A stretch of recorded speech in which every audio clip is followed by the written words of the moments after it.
All right. Welcome back, everyone. My name is Anthony. I am an artist in Wilmington, Delaware, and I go to an art school known as Studio Incaminati in Philadelphia, Pennsylvania. So last week we went over the front view of the anatomy of the arm.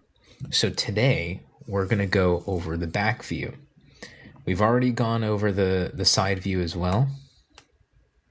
So I figured we round this lesson out and get started with the back view. If you remember from last week, this here is your humerus. That is this arm bone. This one on the outside. Remember, the hand is facing forward, or the palm is facing up, is facing forward. This one is called the radius. And this bone here is called the ulna. Now, these are just reminders of what the muscles are attaching to when we're drawing them out. And this big shape in here, this big bone that your shoulder attaches to, this is known as your scapula. Let's put that here. So this plate sits on the back, and that's what helps with your arm movement. That's what your shoulder connects to. On the front side of the scapula, if you notice, there's this nice little ridge in here. That'll wrap around the front at the top of the ribs, and that will be your clavicle or your collarbone. But from this view, we can't really see it. Now, this point in here, that is your acromion process. That is where the clavicle meets the scapula. It creates this bony landmark that we can easily find on the body. And then this little slant here is what the deltoid will wrap around eventually. And then this back part of that scapula is known as the spine of the scapula. Spine of the scapula. Okay.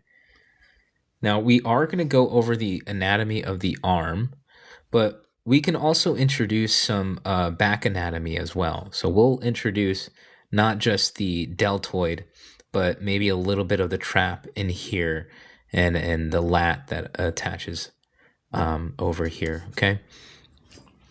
So now that we got the names of the bones out of the way, we can go ahead and get started with the muscle groups. The whole point of getting the bones down is to understand how the muscles function, where they attach, what the purpose of them are.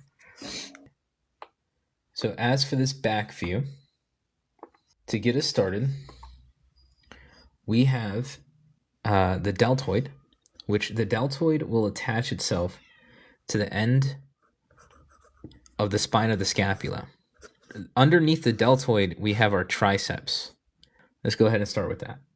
Our tricep will attach itself up here, and if I'm not mistaken, there's a part of it that attaches to the scapula as well. Yeah, so that tricep will attach itself down here. And then it'll curve down. This portion of the tricep will come out.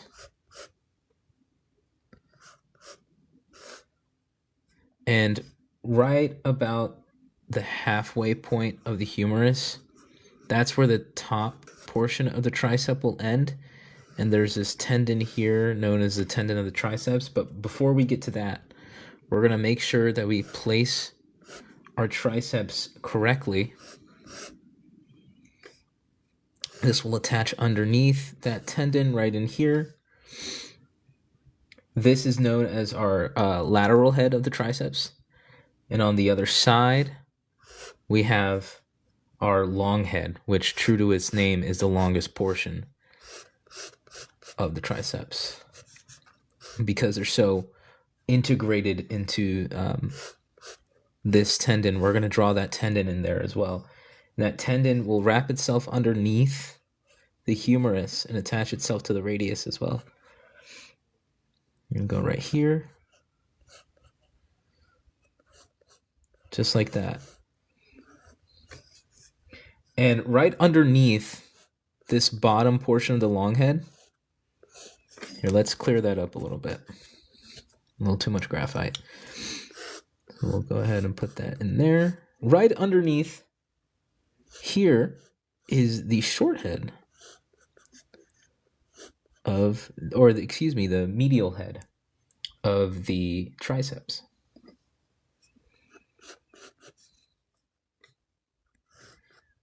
So that lateral head, that long head, and they are right next to each other, creating this shape. They'll attach themselves here, here, all the way around, and then attach themselves to that tendon, the triceps. And this little bony landmark right here is where your elbow lies. So that's right on top of the ulna. There is like this little cartilage in there, this little piece of cartilage. That's your elbow. So this is our triceps. You can see how they attach here. They attach to the side of the scapula. And this is why I started off with the triceps first. The deltoid, when it attaches, will come down and then wrap around so that it can attach to the inside of that humerus. So the triceps aren't completely covering the side of the humerus. The deltoid does that for us. So when it attaches here to the spine of the scapula and comes out and around, that's what covers that side portion and like basically the entirety of the top of the shoulder. That deltoid creates that shoulder shape. It'll cover up the side of the humerus and attach itself right around here, the upper like third of the humerus. And remember from our beginning of anatomy, the shoulder or the deltoid has 3 major heads. From this view, let's go ahead and erase that in there. Just a quick tidbit, like you can see how the function of the muscle or the form of the muscle follows the function of the bone. So that form comes around because the shoulder attaches in here and that scapula slopes down. So the muscle will wrap around that, and when it attaches, it'll sink in. So that's what creates like that little divot in your skin. And the reason why it comes around is because it's wrapping around those triceps. So there, from this point of view, you can see 2 heads of the deltoid. I'm gonna straighten this out.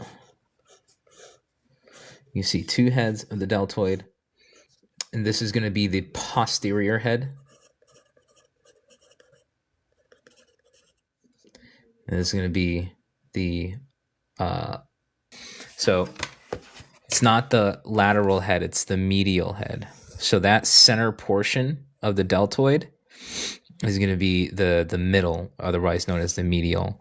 It's the posterior, medial, and anterior. So back, middle, front. From this point of view, so that's the medial head, not the lateral.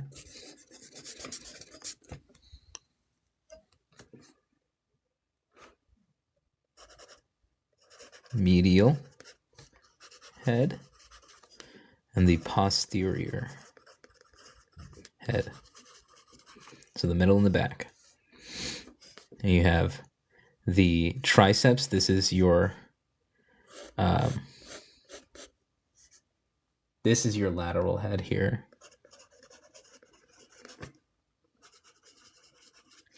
And this is your long head of the triceps. And right in here is your medial head. So this is your long head, this is your medial head, and this is your lateral, or the lateral head in here. So that's right.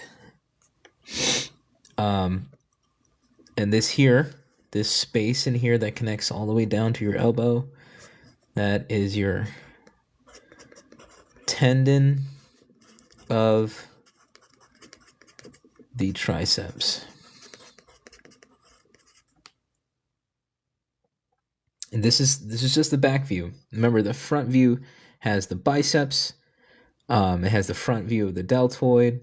Also has the pectoralis in the front of the rib cage, and it has those flexor digitorum muscles. But in the back, we're gonna have our extensor digitorum muscles. My setup for this live is so jerry-rigged. It's literally being held together by a chair, boxes, and a weighted vest. I have like no proper setup for this, so excuse me if I like bump the camera, or just like shuffle around or something, and it's kind of delicate here. Okay, so in here, yeah, there is like the other side of that medial head for the triceps in here, but out of this medial head of the triceps, we have two muscles known as the brachioradialis and the extensor carpi radialis longus. It's a mouthful, so we're just going to call it the radialis, or extensor radialis. There's another one. There's another one called the brevis. So we'll call this the longus. We'll just call it the longus. So these muscles kind of group together. They come out from the bottom and the almost the top of the medial head of the triceps. So this general area, and they will wrap around. They'll create like this nice little bulge, and they'll wrap around. But you're gonna have this extensor digitorum muscle come out from just under those two, right about here. And they're going to create this big teardrop shape all the way down to just about the wrist. And those are your digitorum, your extensor digitorum muscles in here. And from right in between the longus and the brachioradialis, so they're gonna come around this way. Let's sharpen that up a bit, make it a bit more clear. All right. That's your brachioradialis. That's your radialis longus. There's this little sliver known as your extensor carpi radialis brevis. And that sits right underneath the radialis longus. And that too will wrap around. So you have these two muscles that wrap. And then you have this muscle that wraps in here. It gets a little complicated, so just stick with me for a second. You have another couple of muscles in here. They're very small, and they wrap towards your thumb. And I'm getting the length of these a little short. These come out a little bit longer.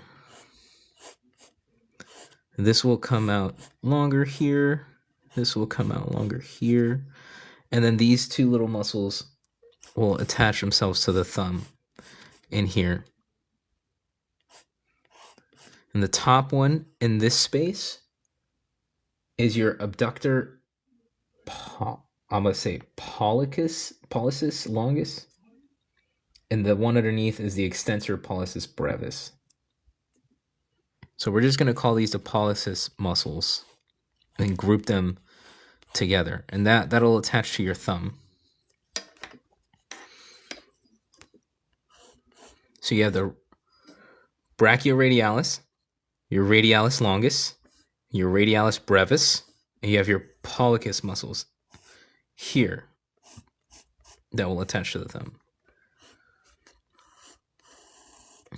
And you have your extensor digitorum that will take care of the top of your hands. So like those veins and tendons you can feel in the top of your hand, those are the tendons to your extensor digitorum muscle.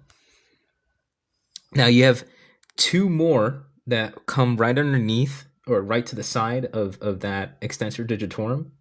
And they're also extensor muscles. The top one, which comes out further, is your carpi ulnaris, which means it just attaches to your ulna in here. And then one next to it, right underneath the digitorum. So I'm trying to separate these here.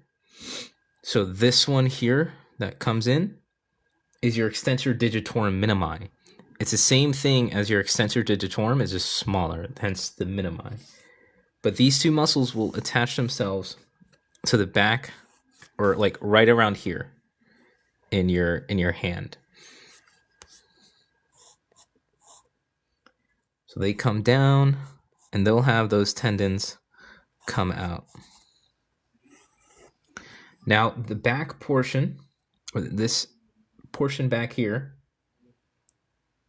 you have your flexor carpi ulnaris, which is a muscle that attaches to the ulna.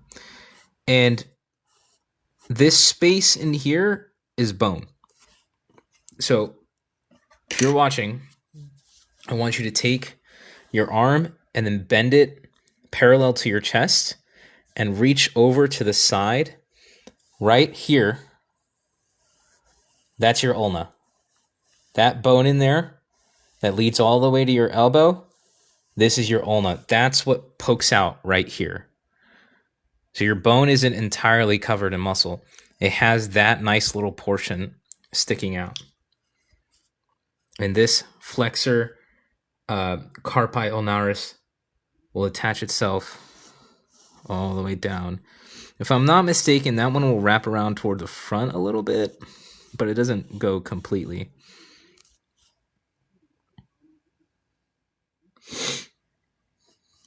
Here. From this angle, these muscles are a little bit more turned. So I'm just gonna like make them a little smaller, turn them in space. I did that so you could see the muscle, but they're really like kind of turned more in here. It's a tight grouping of muscles.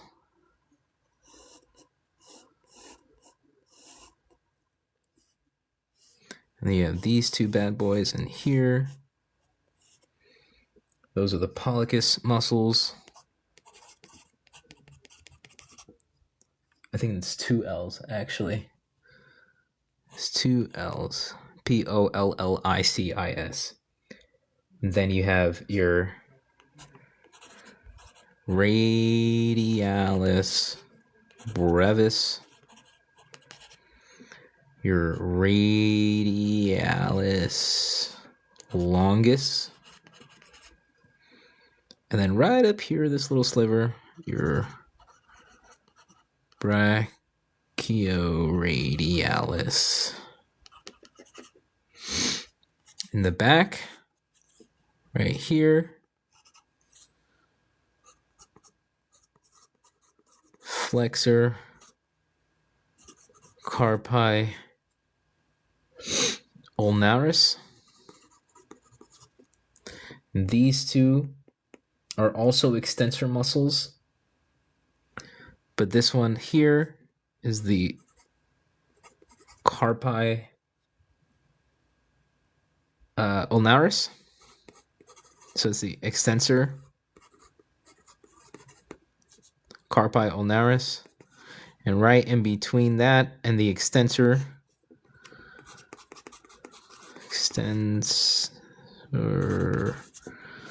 digitorum.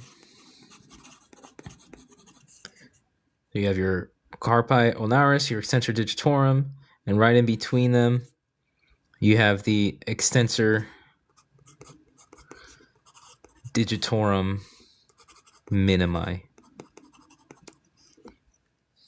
It's a nice tight grouping that provides a lot of strength for your grip in that forearm. And remember, you have your bicep that kind of like pokes out just a little bit. It's just like that middle head. Yeah. So this is the full arm. We're not going to get into hands. Hands are a whole nother beast. That's gonna be for another time. I'm not gonna lie. That's your ulna in there. This is your ulna right in here. So we can just like, yeah, just do that for that.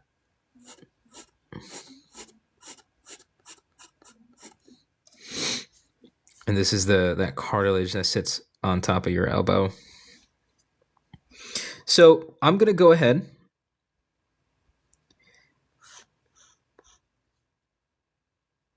Yeah, let's go ahead. We're gonna do a little bit of a back anatomy in here. There are a lot of muscles that will sit under the muscles that I'm gonna show you, but I'm not gonna go over the muscles that sit underneath them too extensively, because what matters are the muscles that protrude over top. Your muscles are very thin. You will get like little indents and nuances in the skin based off the muscles that do sit underneath, but for the majority of the time, you're really going to see the impact of the muscles that sit on top. So up here, you have your trapezius, and that's going to attach up to your neck. And you have this like part of your neck called the C7. So it's going to like attach up here. And the trapezius will attach itself to the top of the spine of the scapula.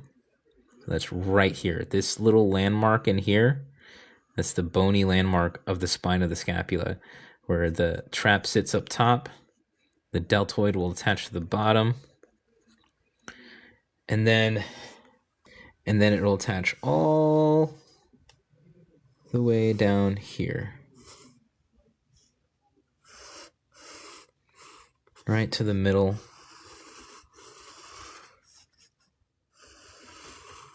So this is your trapezius. Some diagrams will have the traps like attach a little higher.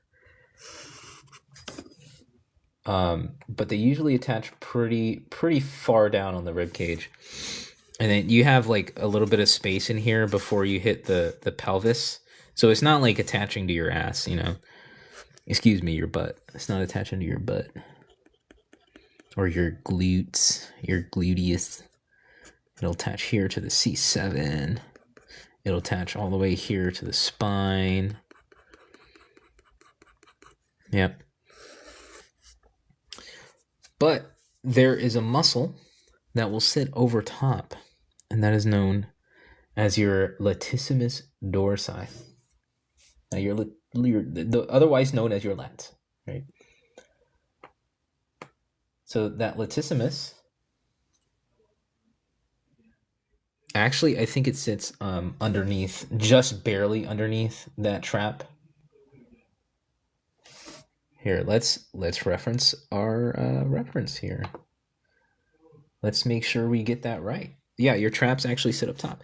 So your latissimus will come underneath and like hug this bottom portion of your scapula, and it'll come down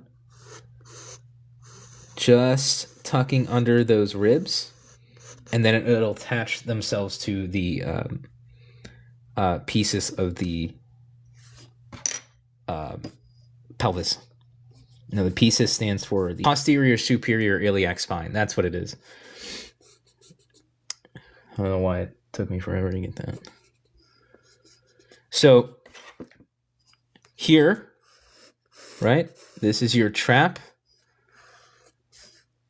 and that attaches to the spine.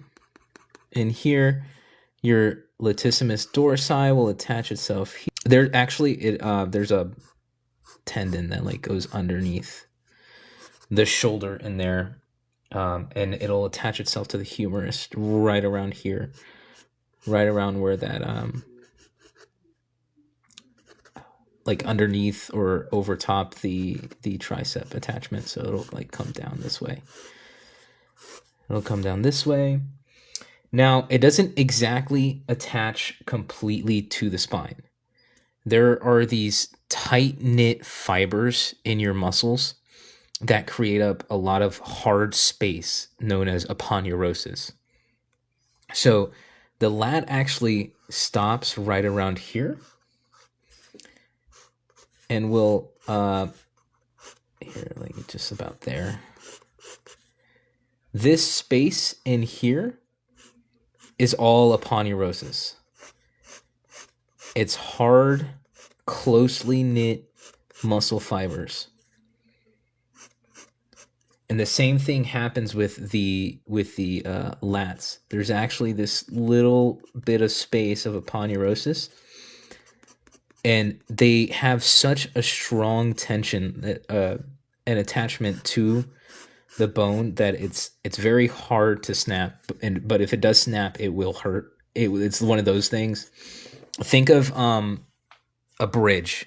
You know how those bridge have those long, tight ropes that are very tightly wound, and they're metal and they're very strong? That's what aponeurosis acts like, except it's a lot flatter, and they don't really create tubes, but they're very, very strong, and they're very, very hard. You can feel it if you press down near your pelvis, or like just above your pelvis.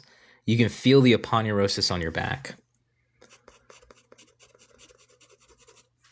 So all of this. And there's like little bits of aponeurosis throughout the attachments of the muscles in your body. There's some in here even. Like the trap attaches, and then there's like aponeurosis here in that space between your trap and your deltoid. There's a little bit of aponeurosis in here with your trap and your C7. And your C7 is like, there's like a little bit of bone, but there's a bunch of aponeurosis around it. So that trap comes down. Now there's a little bit of a grouping of muscles in here known as your teres muscles and your infraspinatus. Now your infraspinatus will like protrude right around here. And then you have your teres. Here, your teres major that sits underneath here. And that will actually tuck underneath where the tricep attaches. And this muscle right in here is your teres minor. Like we don't really have to concern ourselves with them that much, because the majority of what you're going to see on somebody's body are these landmarks, so that corner of the scapula, the spine of the scapula, the way the deltoid comes down, the way the lat wraps around, and the way that trap comes down. You'll see like little bits of what we call dark light, which is, it's not shadow, it's not light, but it's somewhere in between that creates that 3D look. And you'll see a little bit of like the oblique sometimes come out here, but between right in the other side of the lat, you'll get that oblique that comes around the front of the body. Okay. So, just so we have a nice, clear, stated view of the back view of the arm, you have your deltoid. Now, the deltoid will have the posterior and the medial head from this point of view.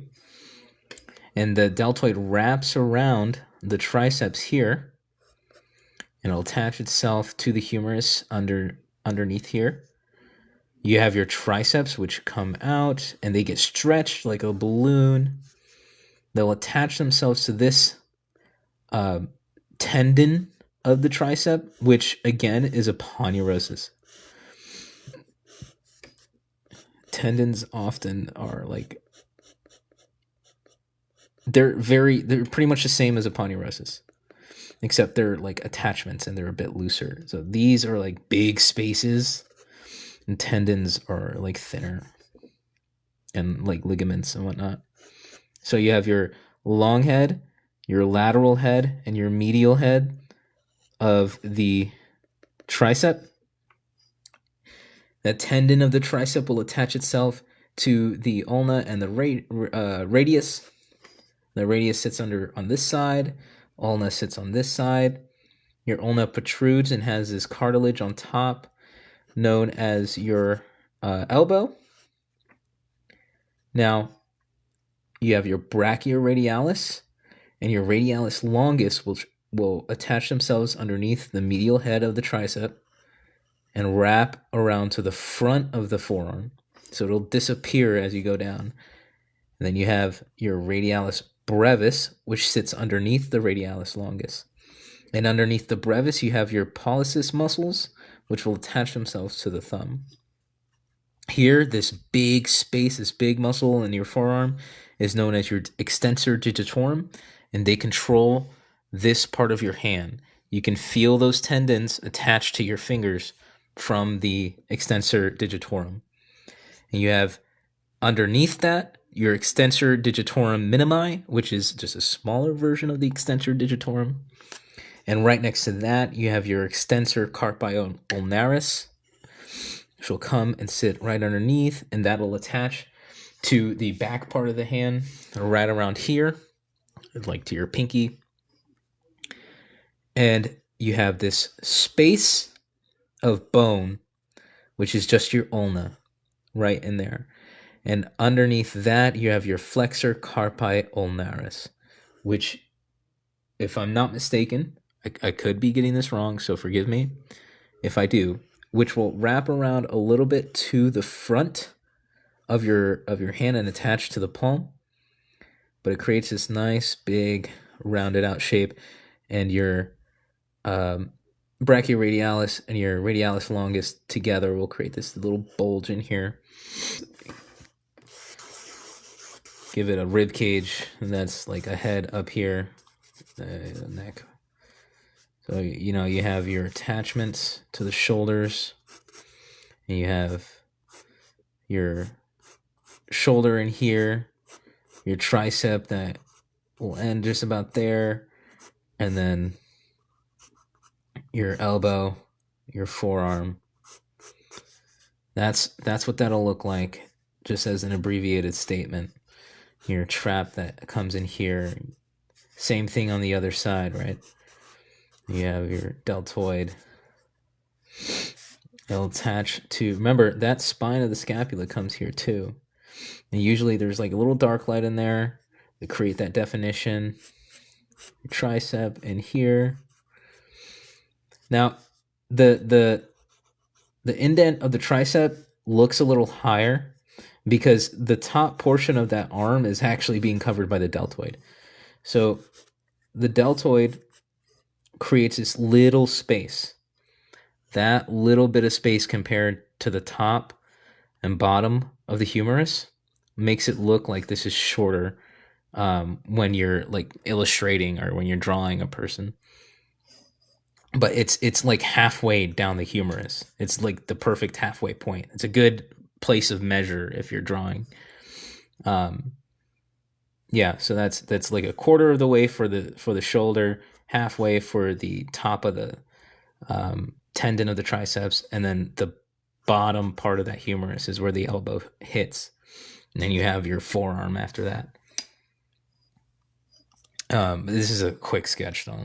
Don't be too critical of that one. So I hope this gives a much clearer view of how the arm works. We're going to go ahead.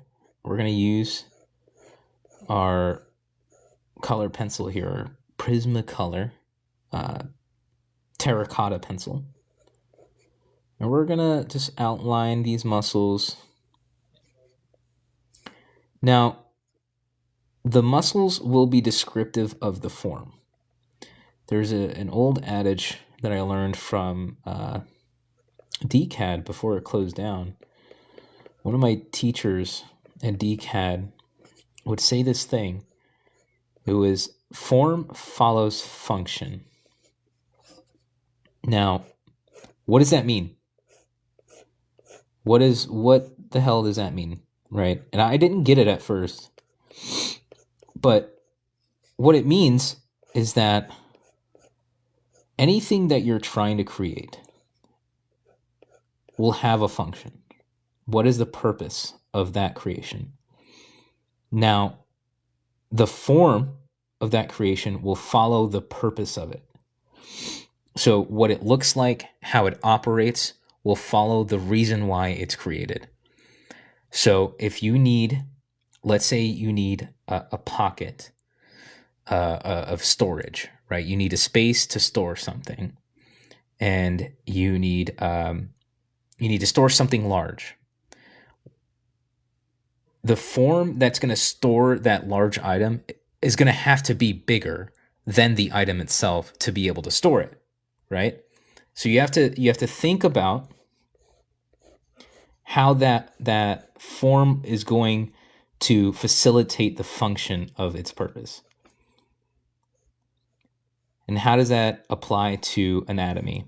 Well, the purpose of the muscles is to provide torque and tension, contraction and release. So they have to be strong, and they have to be placed in specific parts. And the only way that they're going to perform the function that they need to perform is to place them in specific areas, in specific ways that are going to make them function in that desired way.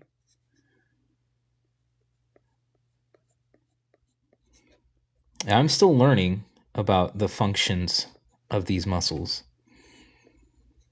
I'm still learning about what their purpose is. I love this tricep muscle because it'll like come down and it'll like kind of wrap this way. And my pencil's already like getting super dull. These like Prismacolor color pencils suck, honestly. They're bad. They break so easily. And they get dull so easily. So you have to be like kind of gentle with them.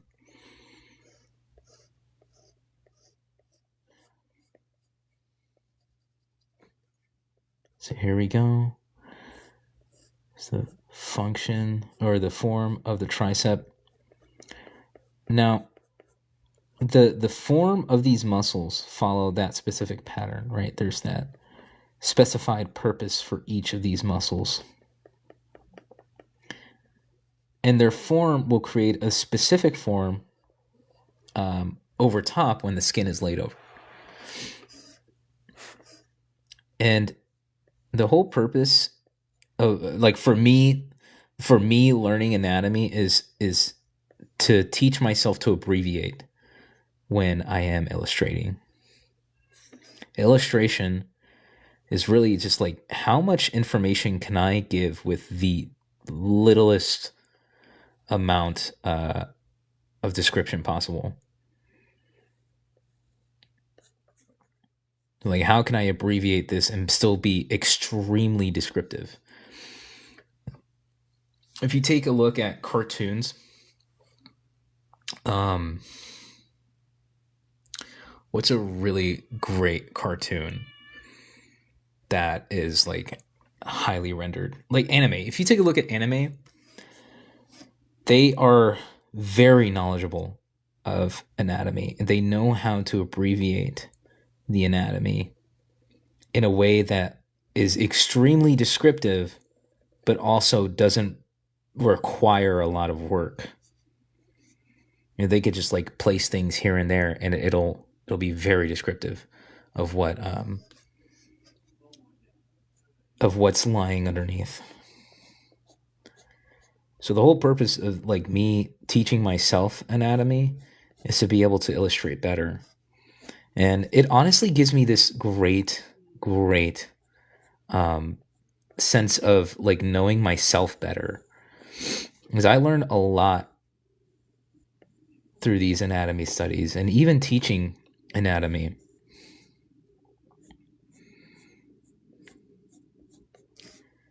I'm not the most knowledgeable person in the world, but if I want it, like for me, if I really want to learn something, I'm going to teach it.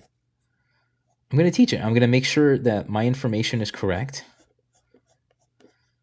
And if I do get something wrong, I'll apologize and I will correct myself. I'm very open about people correcting me on this platform. Like if I am getting something wrong, please absolutely correct me. But don't give me false information because that's mean. It's kind of rude, you know. I will also double check to make sure that information is correct. I'm all about like improvement. Like you gotta get better at really anything.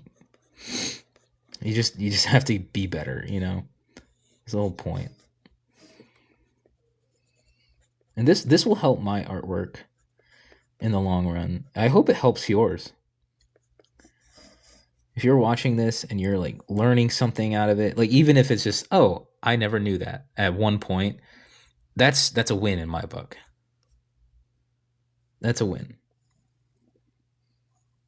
I want people to get something out of this, and I want to get something out of it myself. I've been blessed with the opportunity to learn realism art from my school, and the least I can do is share the information. The least I can do is return that favor, you know? That is a very long forearm. I think the wrist in here is like, it like ends in here, and then the wrist and palm like come out in there. That looks kind of long.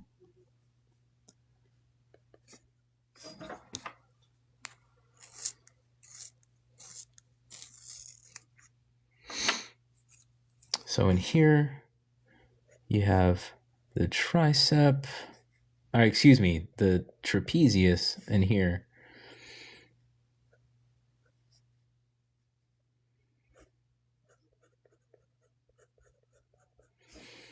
And it comes all the way down. These are the attachments in here.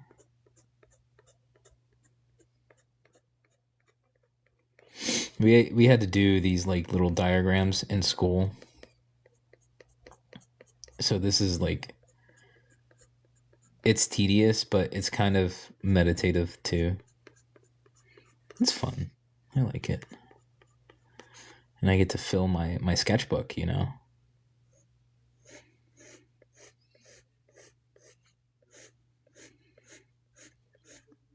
All these muscle diagrams. Yay. Look at that.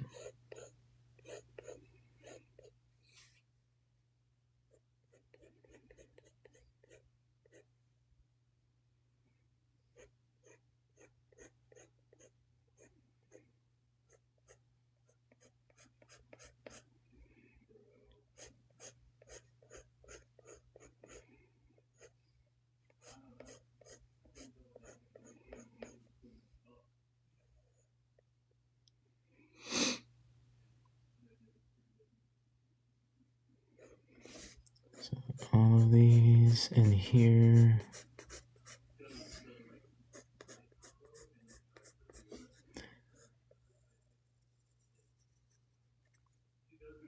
I love learning. I love learning anatomy. It's a great way to really enhance your own styles. It's a great way of increasing your knowledge. It's only going to improve your work if you continue to seek the knowledge. You have your teres muscles in here. Well, this is your infraspinatus in here. Then you have your teres in here. And then your latissimus dorsi in here. Comes all the way down.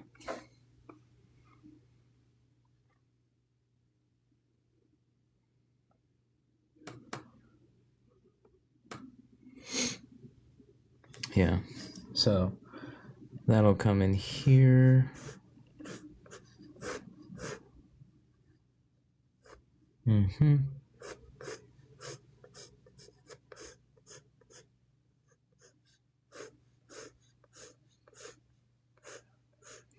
All the way in there. And the reason these lines are getting pulled into one point is because the attachment pulls to one point. Like everything follows that motion.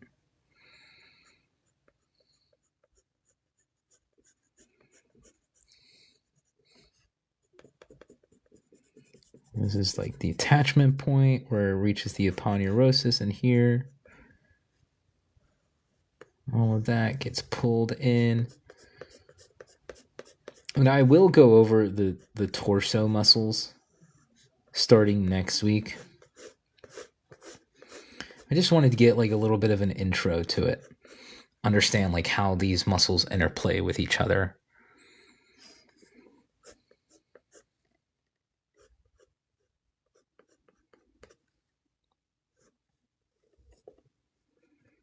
All right.